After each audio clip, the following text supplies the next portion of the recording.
je pense qu'on a utilisé ici le mot de lutte.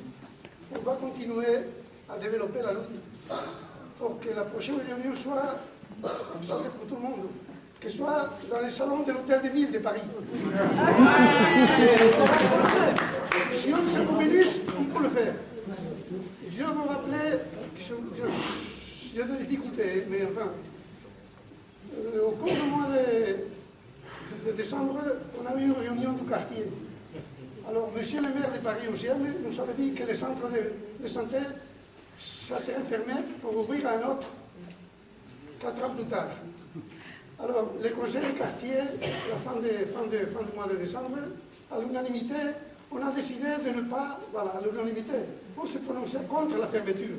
Ça veut dire que ça a été la mobilisation, ça a été notre mobilisation qui a fait changer la position de monsieur le maire Patrick Blanche.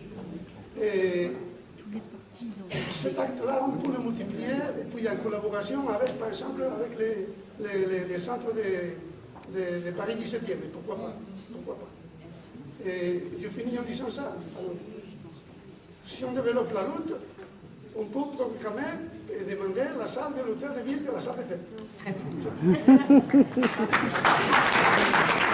Une réflexion que je voudrais partager avec vous, c'est à la fois un élément de la crise du système de santé, les problèmes des centres de santé qu'on a ici dans l'11e, et c'est aussi un phénomène de la crise de la gestion de cette ville, et de la majorité municipale qui gère cette ville, et d'une façon de gérer cette ville.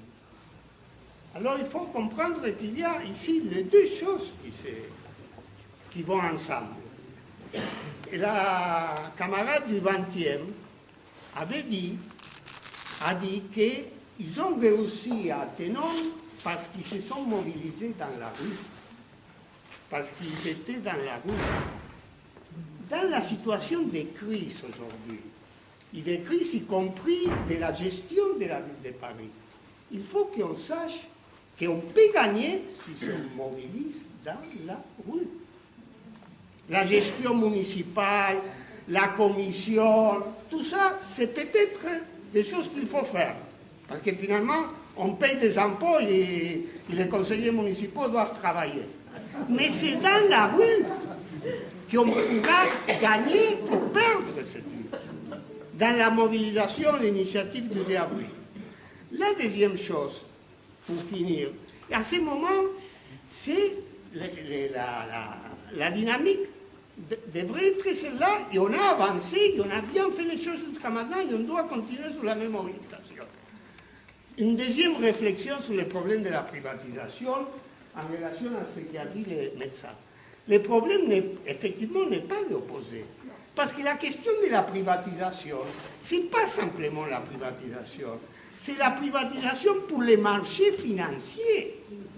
C'est-à-dire, il essaye de nous vendre de la santé, mais surtout, il essaye de nous vendre de l'assurance aussi. C'est-à-dire de faire un produit pour les marchés financiers. C'est plus qu'une privatisation. C'est une privatisation même à l'intérieur du système capitaliste dans le cadre actuel de cette crise. Alors, le problème de la gestion publique, il faut l'opposer à cette politique, et c'est une politique d'ensemble dans un moment de crise. Grimaldi pour son introduction qui me trouvait très éclairante. Nous, la plupart d'entre nous, il y a 2 mois, vous étiez comme moi, d'entre vous, vous ne connaissiez pas l'existence du centre de santé de la rue Chemin Vert. Et pourtant, on se retrouve ici ce soir pour en parler, parce que ça ne vous a pas échappé. Le comité de défense, on a multiplié les tracts, on a multiplié les affiches. D'ailleurs, si ça vous avait échappé, vous ne seriez pas là. Et je pense que cette mobilisation, elle porte ses fruits. D'une part, on peut discuter entre nous, et puis, donc moi, on peut aussi, je pense qu'on peut gagner pour aller vite. Bon. Je suis d'accord avec la politique qu'a décrit le professeur Grimaldi. On voit bien quelle est la cohérence de la politique gouvernementale derrière la loi Bachot, etc. Bon, il y a quand même un petit problème, c'est que le centre de santé est un centre municipal. Que ce n'est pas Sarkozy, ce n'est pas Bachelot qui ferme le centre de santé de la rue du Chemin de Fer. C'est la majorité municipale de la mairie de Paris. Ce n'est pas tout à fait pour autant la même politique. On voit bien qu'il y a des mêmes considérants. il y a une même logique quand même, et il y a les mêmes effets. Mais ce n'est pas tout à fait la même chose. Pourquoi? Parce que cette majorité municipale, quand elle fait des choses comme ça, eh bien, elle a un peu honte. Elle n'assume pas vraiment. Elle essaye de faire ça en cachette. D'ailleurs, s'il n'y avait pas eu le syndicat CGT des retraités pour nous prévenir, on ne l'aurait pas su. Il n'y a aucun élu municipal qui est venu nous prévenir de ce qui se passait. Bon. Et c'est suite à l'initiative du syndicat CGT des retraités qu'on a monté un comité de défense unitaire avec l'ensemble des associations, syndicats, partis qui veulent participer. Et la mobilisation a déjà obtenu un mini élément de victoire, c'est la suspension de la décision de fermeture. Donc la décision de fermeture est suspendue, donc comme une épée de Damoclès, mais c'est quand même un début de commencement, d'amorce d'une reculade de la mairie de Paris. Donc si on a, je termine là-dessus Cécile, si on a obtenu une première victoire, je pense que c'est que la méthode est bonne, et que si la méthode est bonne, il faut continuer à se mobiliser, continuer à faire signer la pétition, que ce soit en ligne ou sur papier, continuer à coller des affiches et distribuer des tracts. Et je termine vraiment cette fois en m'adressant à tous ceux qu'on rencontre ce soir pour la première fois, tous ceux qui ne connaissaient pas le comité de défense de la rue du chemin de fer avant. Ce comité de défense, il est ouvert à tous, aux organisations et aux citoyens. Et donc, je vous appelle donc à nous rejoindre le plus massivement possible. Bien. Oui, alors ce qui se passe, c'est que ce n'est pas tout à fait une nouveauté, parce que bon, il y a un processus de privatisation, c'est pas de maintenant qu'il a été entamé. Depuis, quand on regarde la façade à l'entrée du centre, c'est marqué assistance publique. Ça veut dire quelque chose, c'est que jusqu'en 69. Ce centre faisait partie de l'assistance publique, était un dispensaire. Là, on a séparé, c'est à partir du décret du 27 janvier 69 qu'on a séparé l'un de l'autre. C'est pour dire que bon, il y avait déjà à l'époque dans les logiques gouvernementales la volonté de séparer ce qui considérait comme rentable de ce qui ne considère pas comme rentable. En plus, après, vers 75, l'aide sociale, on la donnait de plus en plus aux associations. D'ailleurs, il y a eu des grèves à l'aide sociale à cette époque-là. Fabrique de porcelaine qui appartenait à un maire adjoint qui, pour la petite histoire, qui l'a dévolu à la ville de Paris. Et ça, c'était fait dans un quartier ouvrier. De quelle date? 1852. C'était un centre qui, il avait à peu près les mêmes prérogatives, enfin les mêmes services qu'il y avait maintenant, de la médecine, du social, et pour les enfants aussi. C'est pas maintenant. Par contre, ce qu'il faut voir aussi, c'est que sur le 11e, comme l'a dit le monsieur du PCOF, il n'y a pas d'hôpital public. C'est un arrondissement qui dépend pour les hôpitaux de 3 secteurs hospitaliers, de l'hôpital Saint-Antoine, l'hôpital Saint-Louis et l'hôpital Tenon.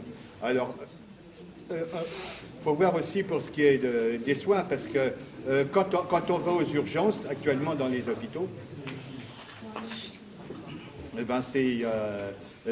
j'ai attendu 8h30 à Saint-Antoine pour être soigné, alors que j'avais une embolie pulmonaire. Alors c'est pour dire que c'est quand même totalement irrationnel, et c'est un mépris total du service public de vouloir supprimer un tel centre. Voilà ce que je voulais dire. Indépendant. Claude Dubois du Parti ouvrier indépendant. Merci. Je voulais dire, parce que ça a été déjà abordé par les uns et les autres, notamment par vous, sur la question. J'ai lu un rapport demandé par 3 ministres, dont l'ancienne ministre de la Santé, Bachelot, pour la nommer, un rapport sur centre de santé et maison de santé. Et ce rapport, si ces ministres avaient demandé ce rapport, c'est parce que déjà, le président de la République, dans un discours, avait déjà martelé ses vues sur la chose, comme sur beaucoup de choses, comme vous avez pu remarquer. Et ce rapport dit, je ne vais pas vous le détailler parce qu'il est long, il est épais, mais clairement, qu'est-ce que l'évolution des centres de santé et des maisons de santé? Les centres de santé sont définis, ils doivent être modifiés, et les maisons de santé, c'est un caractère libéral, directement. Alors, il faut faire attention, effectivement, libéral, ça peut avoir du secteur 1, du secteur 2. C'est à l'appréciation des médecins qui sont invités à le constituer. Ce n'est plus un exercice de santé publique, puisque ce sont des médecins libéraux. Voilà, ça c'est la première. La deuxième chose, c'est, bon, effectivement, suspension. C'est grâce à une certaine suspension des fermetures des 2 centres de santé 17 et 11e. C'est sous la pression, effectivement, des actions. Ça, c'est incontestable. On peut considérer, ben oui, un recul, grâce à nous. Grâce à toutes ces actions. Parfait. Je termine, s'il te plaît. Mais, une chose, Le Guen, dont on a parlé ici, a dit, de toute façon, ce n'est pas une suspension, c'est simplement, je retarde la décision. Alors, à qui s'adresser, et je termine vraiment là-dessus, à qui s'adresser, si ce n'est à Le Guen lui-même, et au maire qui a dit, ici même, dans le 11e, le soutenir totalement. Donc je dis que aussi, il faut s'adresser au maire.